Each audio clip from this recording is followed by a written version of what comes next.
Good morning. As most of you have noticed, Linda is back. She was not only on the organ this morning, but I'm obviously grateful that she came back 2 days ago from Canada. And while she was away, I learned one very important lesson, which was do not water the artificial plants. I actually had a number of people express, and I appreciate it, asking me if I was okay being by myself for 3 weeks and everything. And yeah, I actually can cook and can do all the things you would normally do, so it was fine, but I certainly missed her, and I'm certainly glad she's back. Last week we started talking about some questions that were being asked of Paul, and Paul was addressing because people were essentially saying God has not done what he said he was going to do. Saying that God was either not faithful to his word or that somehow it was God's fault that Israel had fallen away. And what we're finding is that's simply not true. We talked about things like the excluded middle last week and how there were other options. What we're going to do today is we're going to continue onward, not so much from that, but he's really answering the same question as we go on. And the first thing we're seeing is God didn't abandon Israel. Israel walked away from God. So again, it wasn't God's fault. But now we're also going to see when Paul gets to the point of saying, you know something? There's a reason this is happening, and not only for the Gentiles, but also for the Jews as well. Now we start in verse 11. Verse 11 starts with, I say then, they did not stumble as to fall, did they? May it never be, but by their transgression salvation has come to the Gentiles to make them jealous. The first thing I notice here is something kind of a weird sentence where it says, they did not stumble as to fall, did they? Well, that's kind of a weird way of phrasing it, isn't it? You might not understand it. If you lived in my house and watched me, you would understand it. Because frequently I will walk into walls, I'll walk into columns, I'll walk upstairs and fall flat on my face, and sometimes it is stumbling as to fall, where I end up falling up the stairs and I'm flat on my face by the time I'm done. Other times it's just stumbling, I bounce into a few walls and keep right on walking. Well, in this case, I think what we got to look at is, what he's saying is, Israel tripped, Israel stumbled, but God's not putting them away for good. Instead, what you've got to look at is the stumbling was rejecting Christ. They had the Messiah right there. They had the ability to take the Messiah as their king, and they refused to do it because they wanted a military ruler as opposed to a spiritual king. The point being, though, is that God didn't say, this is the end for you. God still is protecting a remnant. We dealt with a remnant beforehand. And this remnant is going to be preserved. Today, the remnant that's being preserved are Jews that are being saved just like Gentiles are being saved. By faith, through Christ, no different. And it's always been by faith and always been through grace. But again, in the church age, we can see it's not a different gospel or something of that nature. Now, the other thing interesting in this is after Paul talks about stumbling, his next response is, may it never be. And the exclamation point is added in the English because there is no punctuation in the original. This is a phrase we've seen over and over again, including earlier in chapter 11. And my way of expressing it in English is, no way. And that's really what Paul's saying here, over and over again. This simply isn't true. And what he's responding to in chapters 9 through 11 is all these accusations about all the things that God did wrong. If only God knew better, he wouldn't have done it this way. Well, instead, every time Paul is like, no way, that's just not true. So we see that there. The other thing we see here is it says that, but by their transgression, salvation has come to the Gentiles. Now what's he talking about? By the transgression of the Jews. What's he mean? One of the things we have to understand, it's very easy to look at the Jews and say, well, if only they would have just been smart enough to see Jesus was king, this would have been all. We don't want to look down on them because that's not what Paul's doing here. But their transgression, interestingly enough, I believe, centered around following the law and not following God. Because if you think about it, one thing we miss a lot of times is, if you would have seen the religious Jews of that day and you would have lived in that day, you would have looked at them and gone, wow, these guys are holy. These guys are spiritual. I mean, when Christ talked about whited sepulchres, he's talking about something with death and rot inside, but that looked pretty on the outside. That's what he's talking about.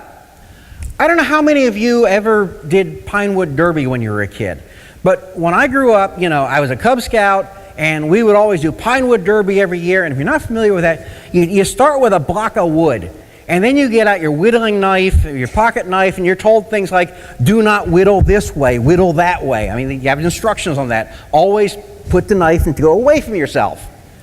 But the first year I ever did this, I sat down and I just came up with the ultimate car. I mean, this car was not only carved beautifully, it was painted beautifully. You put wheels on it, obviously, and then you put it on a big track and you roll down the track. This had like numbers on the side. This had a little plastic driver in the driver's seat. This had the tailpipes going down the side, where it went down the side, you know, the silver tailpipes, the chrome on it, everything. I mean, this car was a tripped out car, okay? All for the Pinewood Derby race, and it was my first one. And you take the cars, and what you do is you take 4 at a time, you put them on the top of this track. The track just goes like, you know, straight down at an angle, rather, and it's all gravity that takes over at that point in time. They flip a lever, all the cars go like this. Actually, that's not true. 3 of the cars in my race went like this. My car went like this, okay? Because what I had this wonderful tripped out car, and I had these tailpipes coming down the side that I didn't know, but when you put it on the track, that were rubbing against the wheels. So my car was going about a quarter the speed of all the other cars. I mean, you know, like the other people, they finish the race, they get their car, they go have lunch, and they're still waiting for my car to finish, okay? But that car looked beautiful. It was a gorgeous car. Very similar to the Jews of that day. Religiously, they looked gorgeous on the outside. By the way, the following year I entered the same race. I forgot to get a new car. I took that car, I got so mad I took my knife and just started carving all over the thing. Chopped it into like this block so it was not even any paint on the thing. Ripped all the chrome off the thing, said, here, slap it on the track. Ended up winning the first heat and got second place in the second heat. But anyway, the point is, it wasn't what the outside looked like that mattered. How fast did it go on the car? You know something? What the outside looked like on the Jews of that day didn't make any difference. It looked great on the outside. Yeah, but it was death and rot on the inside. It was religion without Christ. It's worthless. And what we see is they looked good, but they turned away from God. They followed the law, but missed the point of the law. And because of that, salvation came to the Gentiles. Now, what's interesting here is God planned Gentile salvation all along. It wasn't like God's going along, He brings along the Messiah gets crucified, and God goes, oh no, now what do? I better save somebody. That wasn't what happened. You look back in the Old Testament, there's passage after passage from the prophets talking about the Gentiles that are going to be worshiping God. God planned this all along. But what's interesting here is it wasn't just about the Gentiles, it was also about the Jews. Because he says here, Paul said, to make them jealous. Think about it. We have the Jewish inheritance. And that was deliberate. See, we often think of jealousy as a bad thing, and typically it is a bad thing. You hear the green-eyed monster and everything else. Well, you know something? Jealousy can also provoke someone to action, good or bad action. You know, pick up a hammer and chase somebody, bad action. Decide that you're going to work hard and do something differently and change your life, good action. And what's happening here wasn't so much that they would change their lives as far as working harder, but the jealousy was to see, wait a second, they've got your inheritance. And now he was hoping that at least some of the Jews would look at it and go, wait a second, I need to find out about Christ. That was the purpose of it, as well as Gentile salvation. It's funny because I talked about jealousy provoking us to hard work. I heard something about a month ago that I couldn't believe. MSNBC had a story where they now said you can no longer use the word hard work or hardworking because somehow it's a derogatory term. I still have not figured it out. But if you think I'm kidding, it actually happened. I can't make this stuff up. I wish I could. But how hard work and hardworking is now somehow a derogatory term. There's nothing wrong with being jealous of something, and instead of getting jealous and acting wrong, saying, you know something, I'm going to change my life. But in this case, it's not a matter of changing and working to get better. It's a matter of sitting down and saying, but to the Jews there, hey, we need Christ, we need grace, we need to get back to what the law was about originally. Now, if we go to verse 12, we see, now if their transgression be riches for the world, and their failure be riches for the Gentiles, how much more will their fulfillment be? What's he talking about? Remember, It's the Israelites' fall that caused the Gentile salvation. But at some point in time, they're coming back. God is going to fulfill things to them. And this was planned all along, and what he's saying is, when they come back, God's going to rejoice. Almost like the story of the prodigal son, but instead of an individual, he's talking about a group of people that's going to come back. And again, these are no matter, you know something else? As Gentiles, we can, most of our Gentiles, we may have some Jews here too, that's fine, but as Gentiles predominantly, we can look at things and go, we're God's chosen people, but you know something? We can never say we were the first chosen people. The Jews were. God picked them. And I think there is something special about that. I think that's something where there is going to be great rejoicing when they come back. Not just because they come back, but because they're the original ones God chose. But they have to come back on the terms of Jesus Christ and the Messiah through salvation, through grace and faith, not on their own terms, not in terms of the law. It's not going to work. If we go to chapter 13, or verses 13 through 15, we start in 13. It says, "But I am speaking to you who are Gentiles. Inasmuch then as I am an apostle of Gentiles, I magnify my ministry, if somehow I might move to jealousy my fellow countrymen and save some of them." First thing we have to see here is, remember, Paul was designated as the apostle to the Gentiles. That was God's decision to make him. He needed somebody to go out and evangelize the Gentile world. And if you look at it, what happened? The churches of Asia Minor, they were all Gentile churches, primarily. Paul went out and evangelized them. Paul was training them. Paul established a lot of them. He was the apostle to the Gentiles. So what he's saying is, if I just concentrate on the Gentiles and nobody else, I'm going to make myself look good. Because I'm the apostle of the Gentiles, Gentile church is growing, look, this is going to make me look good. But what he's also saying is, you know something? No matter how good this may make me look, I still have a heart for my brothers, my ethnic brothers, my Jews that I have left that I'm following Christ and they're not. So that's what Paul's getting at here is, in these verses, what he's saying is, you know, even though I'm the apostle to the Gentiles, I still care about my own flesh and blood. And I can understand what he's saying. It's hard to cut off your own flesh and blood. The fact is that the rejection of the Jews brought salvation to the rest of the world, but it also meant death for most of the Jews. And Paul was upset about that. Now, the other thing I want to talk about here is I want to take kind of not a timeout, but a sidestep here that I normally would save till later. But what I want to talk about for a second is, if the Jews are to be provoked to jealousy to be saved, how are we to witness to the Jews? I don't know about you, but I've actually had a lot of Jewish friends and witnessed to a lot of Jewish friends. And it's different than witnessing to Gentiles in some cases. But the key here, and some tips I'm going to give you on this, is identifying the type of Jew they are and how to talk to them. And the reason I say this, it's almost like saying, how do you witness to a Gentile? Well, you know something? A middle-class American versus someone from, I don't know, whatever, from versus the Philippines, versus Africa, versus Europe, versus Asia. It's not like there's one Gentile and you just learn how to witness to him and you're done. Somehow we kind of get in that mindset with the Jews. But here's the first thing to look at is, number one, is this a Jew who is still a believer in God, the God of the Bible, the Old Testament? And they don't call it the Old Testament, by the way. But the point is this someone who actually believes in God? Because if it's someone who believes in God and understands the law and has an understanding of that, my recommendation to you is start with that. Start by talking about the fact that, you know, yes, I believe that absolutely the Bible is inspired, that God actually wrote this. I believe that the prophets that God sent to Israel were the prophets. I believe, you know, in Abraham, the father of the Jews. I believe the Jews are the chosen people, etc. And gradually plant seeds to lead them to the fact that, you know something, this Messiah you've been waiting for, he's here. Look at the claims of the Old Testament. And the point is that I think that's an effective way to witness to a Jew sometimes who is a God-fearing, Bible-believing Jew, but in his own, not as we call the Bible, but his own belief in God.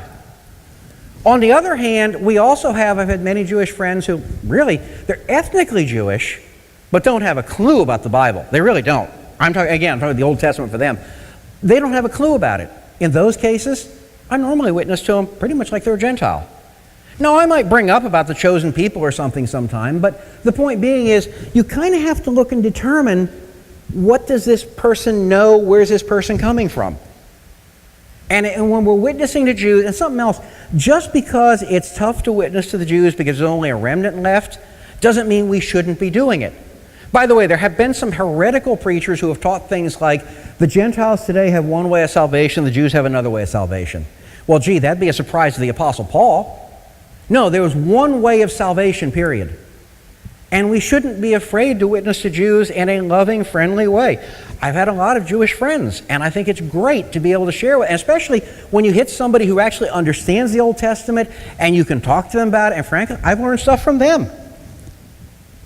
But again, find out who they are. Don't just sit there and hit them with a gospel grenade. First find out, what do they actually believe? Where are they coming from? And then the message can be tailored to them. Now, one other particular challenge which I'm going to say that you're going to face if you are witnessing to a Jew is that many Jews have an idea of what Christianity is, and they don't have any clue as to what Christianity actually is. And one of the problems you've got is when you look at who has claimed to be a Christian, okay? One of the first things you'll hear from a lot of Jews is, well, Hitler was a Christian. Really? I don't know if you know this or not, but Hitler, when he took over in Germany, required that the churches remove the Bible from the altar and put a copy of Mein Kampf on the middle of the altar. That doesn't sound like a Christian to me. And if you actually start looking at what Hitler actually believed, he was actually horrible to the evangelical churches because he had nothing in common with them. Hitler's beliefs were no way Christian, yet somehow that label has been slapped on him, and usually what that label means is not Jewish. And frankly, a lot of times, to the Jews, a lot of times, not Jewish equates to Christian or Gentile. So again, there can be roadblocks. There's also roadblocks like, you've got people in the past, the Ku Klux Klan, who put a cross that they bring out and everything. They've got no more to do with Christianity than penguins do. It's got nothing to do with Christianity, yet to a person who doesn't understand Christianity, when you're witnessing to a Jew, a lot of times, they may not know that. They've just seen the symbolism. They don't realize, hey, this is not Christianity. And even if you don't go to those extremes, we have people like Westboro Baptist. I normally don't mention churches by name, but they're a very extreme church. They're the ones that are protesting at the funerals and things like that. I don't have any idea if they're Christians or not. I can't tell you for sure what's in their heart, but I can tell you this. They're certainly not acting like it, and the problem is, when they're out there, it makes Christianity look bad. So you're going to fight challenges like that more than just most people, but if you've done much witnessing to Jews, you're going to find this gets thrown up in your face. Don't be offended by it. Yeah, well, these people weren't Christians, or these were, and something else. A lot of times, some of the things they're offended by are things that legitimate believers have done that shouldn't have done. As believers, we're going to do things we shouldn't do. Instead of avoiding it, talk to them about it. Be honest, be open. But I'm just trying to prepare you. Don't just write off, I can't witness to the Jews. Find your Jewish friends and talk to them. But listen to them. Hear them. Understand what they're saying, where they're coming from. And as you find that, and as you listen to them, you're going to understand how to approach them. And just be aware of these obstacles. Okay, there's an obstacle. They're going to see certain people as horrible things Christians did. Some true, some not true. Point being is, as long as you're aware of it, you can talk to them. Let's continue on in the text here. As I said, that was kind of an aside, but I think sometimes it's important to realize how to witness to certain people groups that we don't necessarily think about. In verse 16, it continues, "And if the first piece of dough be holy, the lump is also. And if the root be holy, the branches are too." One of the things we're going to see in 16 through 22 is this is a metaphor. And you have to be a little careful when looking at a metaphor about getting every last thing to line up exactly as you see it. Because sometimes it's a story to illustrate something. Essentially, it's like a sermon illustration almost, okay? Not an allegory, which is different, because we reject allegories, but this is a metaphor. Now, when we look at this section, the one thing I had to do, and I did this quite a while ago, was when it talks about the lump, I actually had to go to my wife and say, what's this talking about? Well, from her background, she knew you start with a lump of dough and you keep You put yeast in it and you keep adding to it and the yeast keeps growing, and evidently, I don't know if I remember correctly, you leave this lump on the counter or whatever, and you use it over and over and over again, okay? And the lump just keeps growing because it's literally a living thing with the yeast. Now, when you think about that and you start thinking about what this lump is, you realize if you start with a bad lump, you're going to get a bad loaf. I don't care what you do. It doesn't make any difference. You don't start with bad dough and suddenly that bad dough becomes wonderful bread. You know, I don't know about you, but I like to cook. I don't do it that often, but I like to cook. And a lot of times, instead of following a recipe, I'll make up my own recipes. And frequently they turn out very nicely. And occasionally there'll be that flavor in one of them or an ingredient in one of them that's just like, that just wasn't quite right. And my natural instinct is, well, I'll add this, I'll add this, I'll add, and by the time it's done, it's just a horrible mess.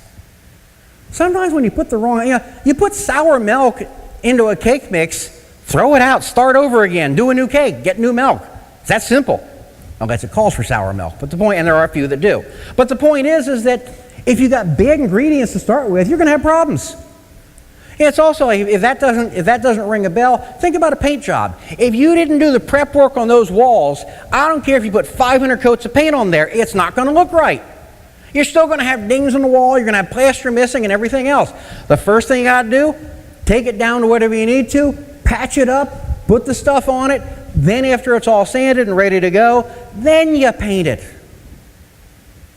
Similar here. If the lump is bad, you're not getting anything good out of the lump. And not only the lump, but it also talks about the root. Okay? If the root is bad, now I am not really into gardening. Surprise, surprise.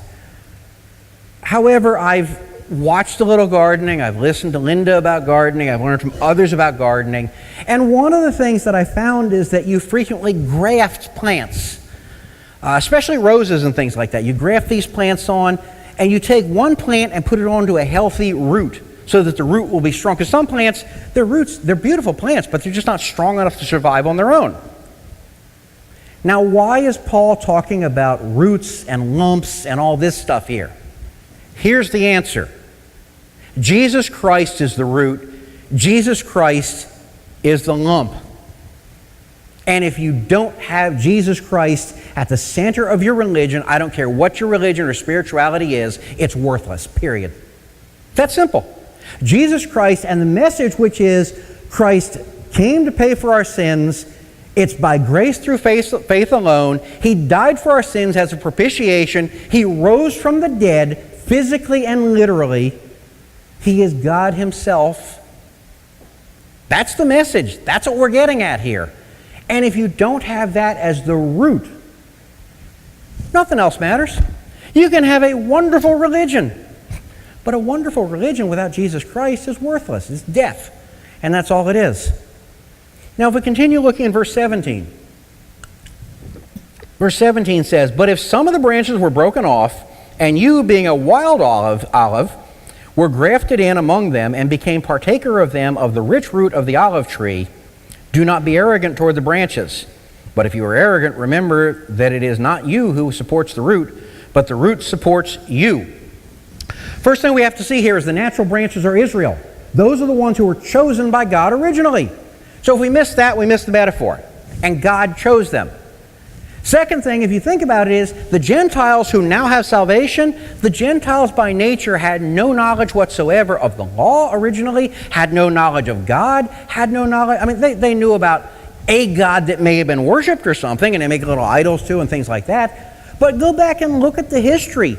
The Gentiles were not running around saying, oh, we got to find out who this Jewish God is. No, very rarely did that happen. I'm not saying there weren't a few exceptions. Very rarely did that happen. The Gentiles were never part of the promise to Abraham.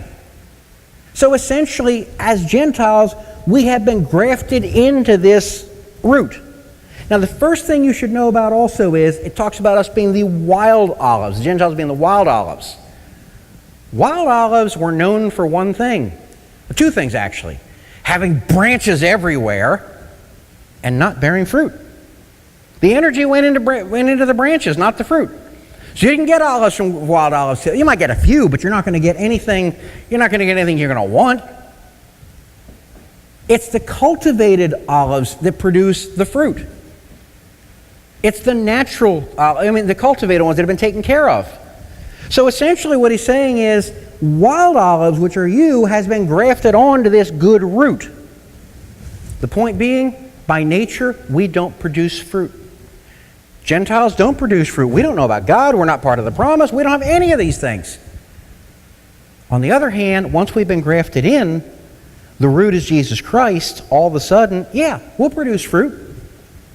And it's funny, if you see it in roses, it's often very beautiful to see the hybrid tea roses and the hybrid roses and things like that.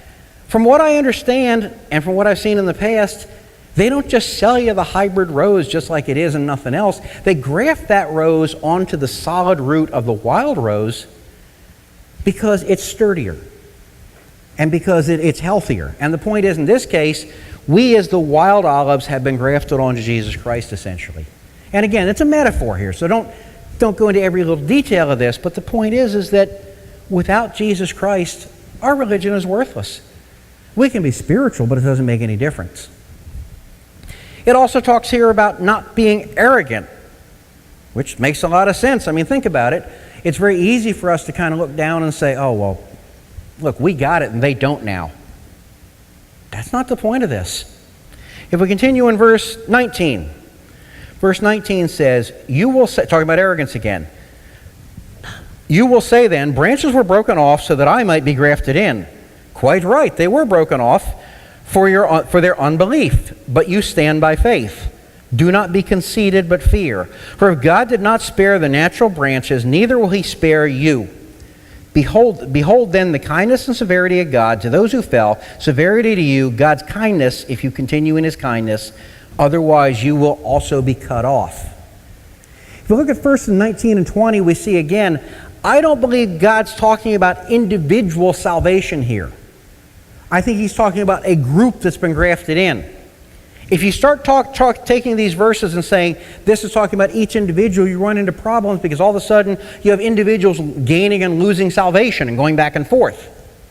I think instead what he's saying is the Gentiles have been brought in as a group. But guys, you want to stand up there and talk about how good you are? You can be cut off too, just like they were.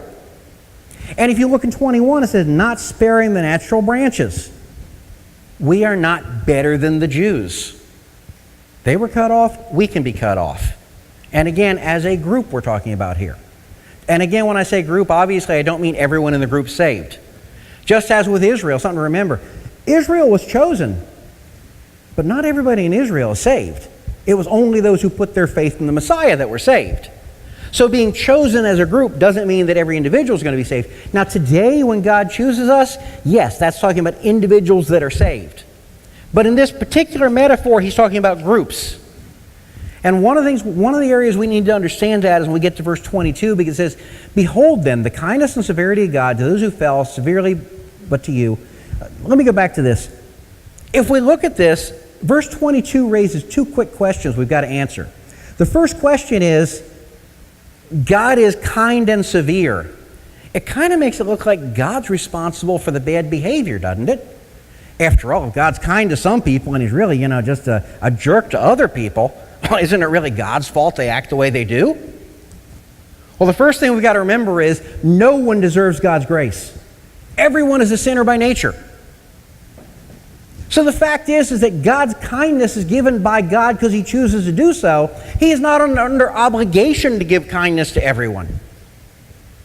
So that doesn't make it God's fault again. Again, everybody, this whole section 9 through 11, all these things are being thrown up. How's it God's fault, not our fault? It's not God's fault. God can choose to be kind to anyone because by nature, every one of us deserves God's wrath. By nature. And I'm talking Jew, Gentile, anybody else, because we're all sinners. The second question that comes up in this verse is this talking about a loss of salvation? Because it says, but to you, God's kindness, if you continue in his kindness. Otherwise, you will be cut off. Here's why I had to bring up about individual versus groups here. If this is individual salvation, what it's saying is, essentially get yourself saved, and then if you keep working long enough and properly enough, you'll stay saved. That's not what it's saying. It's talking about the groups here, because remember, he's talking about Israel being cut off. He's not talking about every individual believer in Israel or not, or non-believer. Israel was cut off. With the Gentiles, something we have to remember. Gentiles are going to be cut off, at least to some degree. There'll still be a remnant of Gentiles saved in the tribulation. But you get to the tribulation, it's going to be a Jewish revival. And the Gentiles are the ones that are falling away. So what he's saying is, look, don't get so high and mighty because as a group God brought you in for salvation. It's always going to be open to anyone who has faith in the Messiah. But by the same token, don't get all up here high and mighty about we're better than the Jews are because we didn't reject Christ. You know, I've heard that before. Well, it was the Jews who killed Christ. Oh, come on. Actually, if you want to get technical, it was the Romans that killed Christ. But it doesn't make any difference. Christ died to pay the propitiation to satisfy the wrath of God for every single individual. Jew, Gentile, whatever category you want to come up with, every one of us is responsible for Christ's death. And every one of us is the reason why Christ went to that cross. So it has nothing to do with who physically sent him to the cross or who nailed him to the cross or who did anything else. It doesn't make any difference. It's not for us to be looking down on another group to say, hey, we wouldn't have done that. Yeah, we would have. We would have done the same thing most likely. Now that we've interpreted it here, I want to go to some applications. Number one, provoking each other to jealousy. In this passage, God's talking specifically about provoking Jews to come to Christ, salvation. But you know something? There's something we can learn from this. Have you ever noticed that if you're glorifying God and enough other people are glorifying God around you, it's easier to glorify God and do the right thing? I mean, it is. It's just easier when other people are doing the right thing.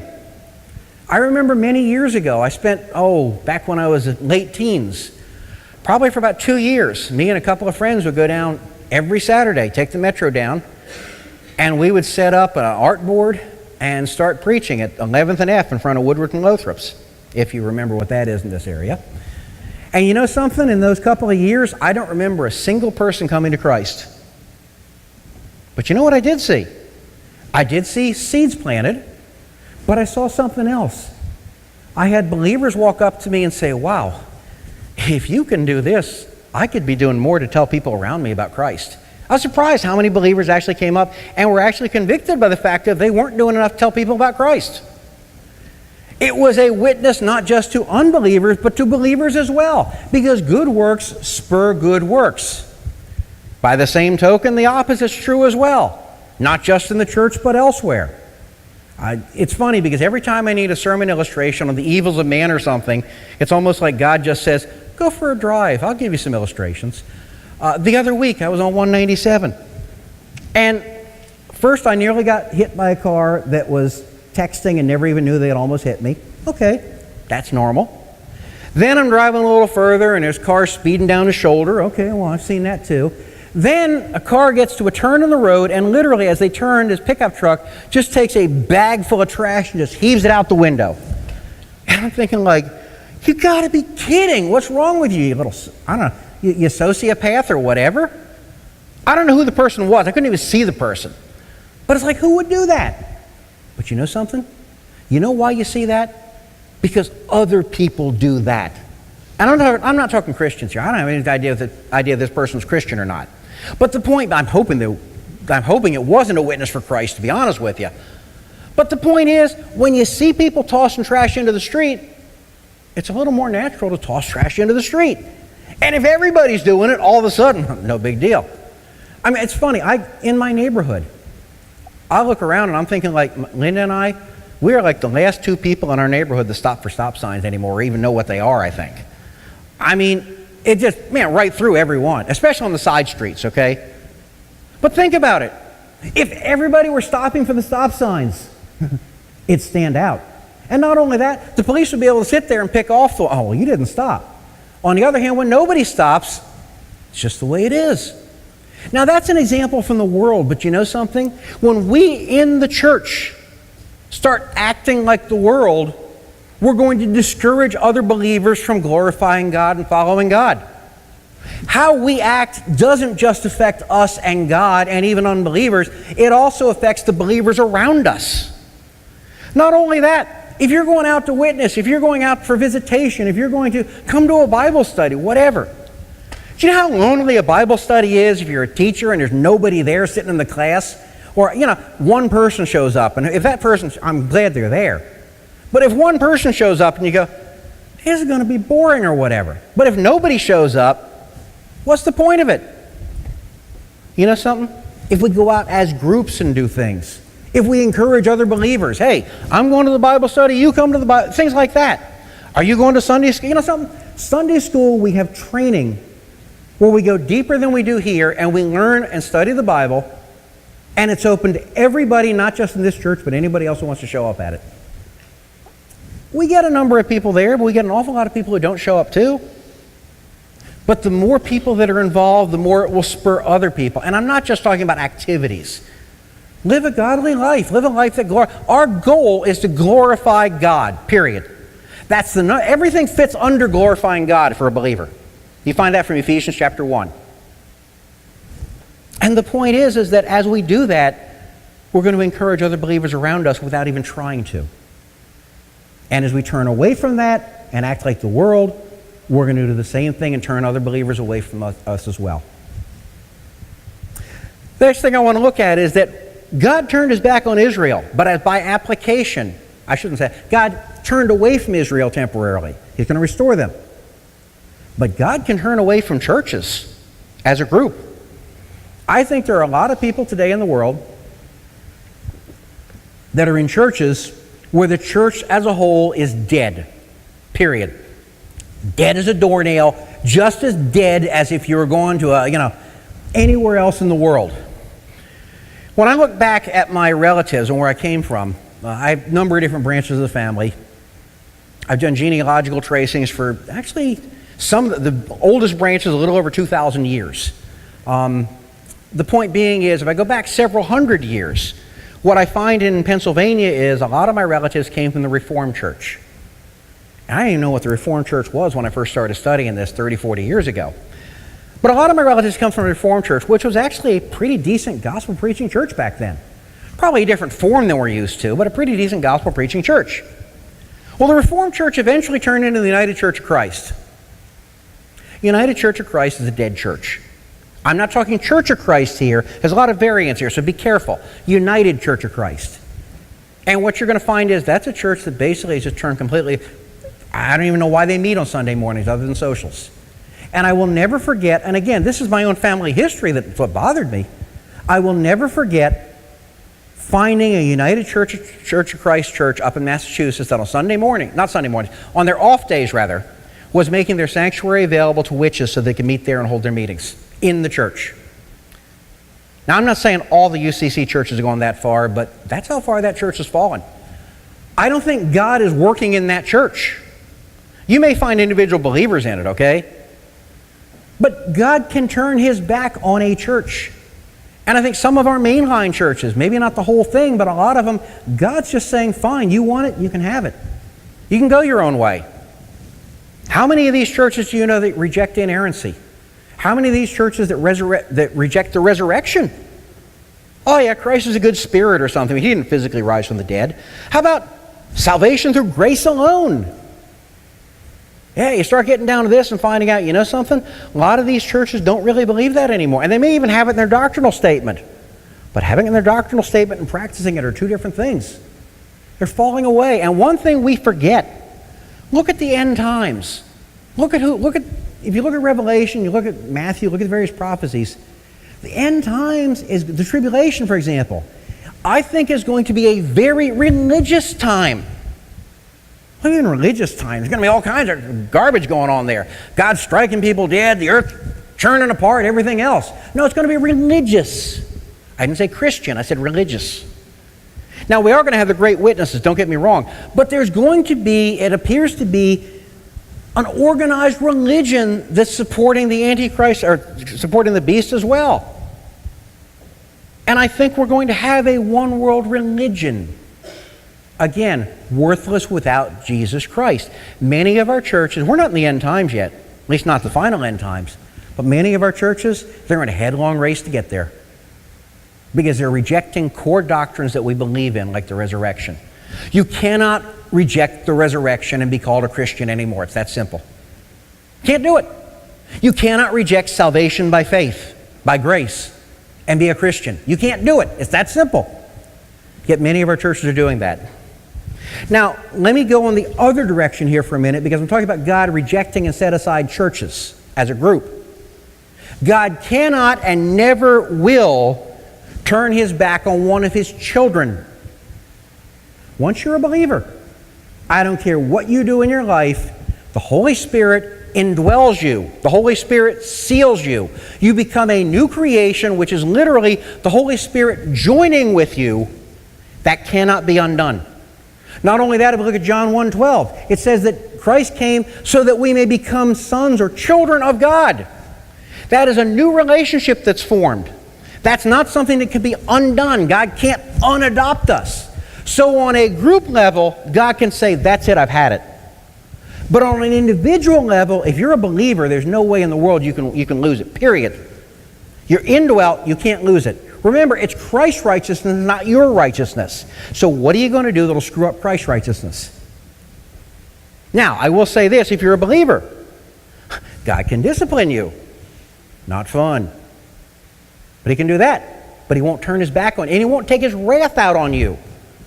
And not only discipline you, God can, in some extreme cases, I believe God may actually kill believers.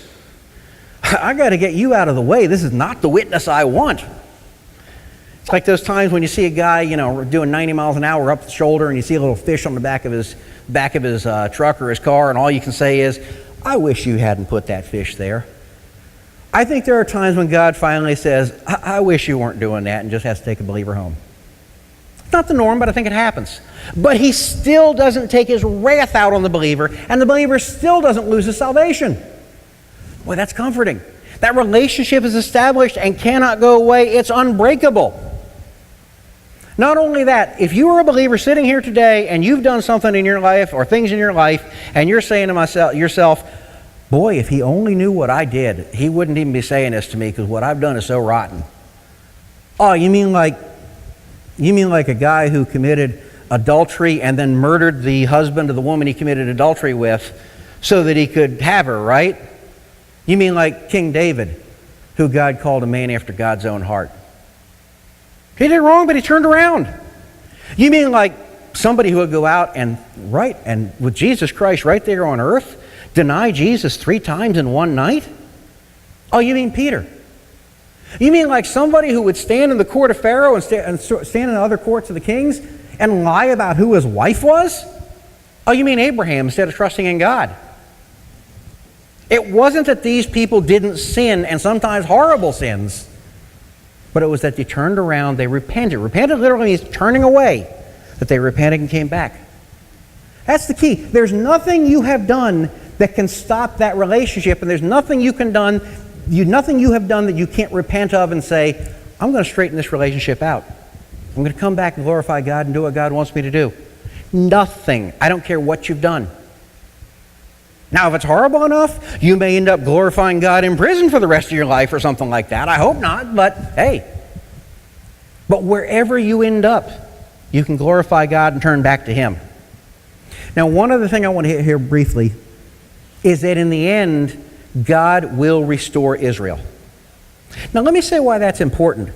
Because it's one thing that, this is just history. We know our future history. That's a new word. I like that one. All right, this is future history we're talking about here. That God's going to restore Israel. You know something? That's not just a dry fact. You know what that is? That's God saying, I don't care what happens, I'm going to keep my word. And it's the same exact thing that God says to us. When He gives us His word, we can depend on it, period. It's not just if He feels like it. When He establishes a relationship with us, it's permanent. I find it very comforting that God's going to restore Israel and God's going to fulfill the promises to Israel, because it means God is trustworthy. And I'll tell you something else. When I have the worst times in my life or the best times in my life, but especially the worst, that's when it's comforting to say, you know something? No matter how bad things get, I can trust God. I know He's got a plan. I know He's got something in mind. No matter what happens in any of this, God will never turn His back on us.